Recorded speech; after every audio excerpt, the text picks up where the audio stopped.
Dans ce tournoi junior, ce n'est pas l'appât du gain qui attire les joueurs. Ici, pas de jackpot pour le vainqueur. Chacun espère simplement glaner quelques points pour remporter l'IC Junior Challenge, une compétition par équipe organisée tous les 2 ans et réservée aux joueurs de 16 ans et moins. Il y a 2 ans, ce tournoi s'est déroulé dans le cadre prestigieux de Wimbledon. Cette année, il est organisé dans un cadre tout aussi prestigieux, le Monte Carlo Country Club. On fait partie de l'International Club de Monaco qu'on a créé en 1979. Il y a 40 nations qui sont affiliées à ce club. Et là, on a eu l'honneur de nous demander d'organiser cette épreuve. Au total, 6 équipes nationales. Les 5 vainqueurs de poule, l'Afrique du Sud, le Japon, les États-Unis, l'Argentine et l'Espagne.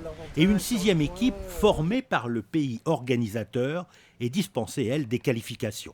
Ils font partie des grandes nations du tennis et au niveau individuel, les joueurs font partie des meilleurs joueurs de tennis de leur catégorie, donc junior jusqu'à 16 ans. Donc c'est vraiment l'élite du jeune du tennis junior mondial. Il y a la notion quand même de jouer pour son pays, mais pas du tout pour l'argent, ils ne sont pas du tout intéressés par ça. Et quand on parle avec eux, ils ont l'ambition de devenir évidemment joueurs de tennis professionnels, mais ils ne parlent jamais d'argent. Donc c'est vraiment en tout cas intéressant d'organiser un tournoi junior, ça change d'un tournoi professionnel où là l'argent est quand même omniprésent. Chaque équipe est composée de 4 joueurs, 2 garçons et 2 filles, plus un capitaine.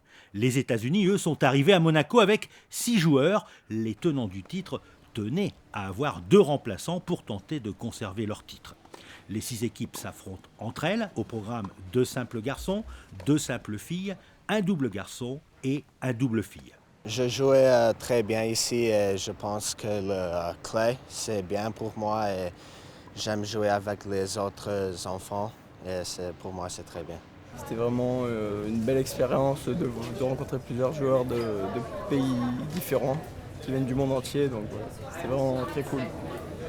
On apprend beaucoup de choses face à des joueurs comme les Américains, comme les Espagnols qui sont des spécialistes de terre battue. On apprend face à ces joueurs-là. Oui, ils ont un état d'esprit, je dirais, différent que le nôtre. Par rapport aux Français, oui, ils ont des choses différentes, comme tous les pays se complètent au final. Dans ce tournoi, il n'y a pas d'arbitre. Ce sont les joueurs qui s'auto-arbitrent et en cas de gros litige, un juge-arbitre intervient et tranche. Comme ici, dans cette rencontre qui oppose le Japon à l'Argentine. De même, au moindre petit bobo, les rencontres sont interrompues pour permettre aux médecins ou kinés d'intervenir.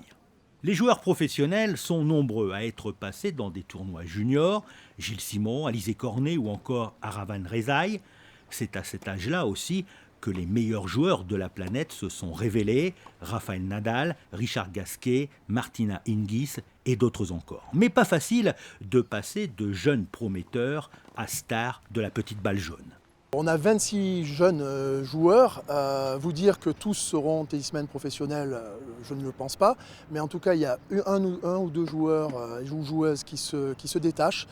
Une joueuse espagnole, par exemple, qui la semaine dernière a fait son premier tournoi adulte, où elle a joué la tête de série numéro 2 du tournoi. Elle a perdu 6-4, 7-5.